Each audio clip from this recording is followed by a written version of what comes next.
Maswerteng gabi po mga ka-STL. Narito na po ang resulta ng STL Pangasinan para sa araw na to, 3rd draw, December 20, 2024. Araw ng Biyernes. Naway ang mga natayan nyo pong mga numero kanina ay manalo nawa ngayong gabing ito, 8:45 PM. Kaya kunin nyo na po ang inyong mga tickets. Narito na po ang resulta.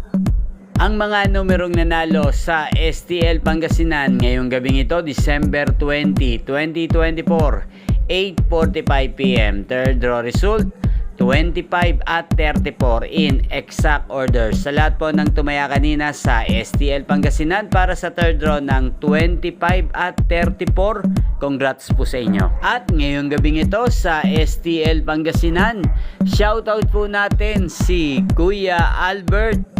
Kuya Albert ng Pangasinan, shoutout po sa iyo. Sana ang mga tinataya mo mga numero sa STL Pangasinan ay manalo na ngayong gabing ito. At sa lahat po ng mga taga Pangasinan dyan, shoutout po sa inyo, especially sa aking mga subscribers na walang sawang nanonood ng aking mga videos. Shoutout po sa inyo, naway nasa mabuti rin po kayong kalagayan.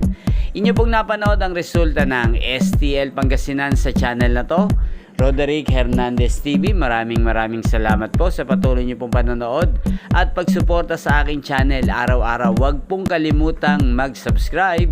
Thank you for watching. Sa mga nais pong ma-shoutout sa channel na to, mag-comment lang po kayo. Magkita-kita pong muli tayo bukas ng alas 12 ng tanghali dito po sa channel na to. Thank you for watching.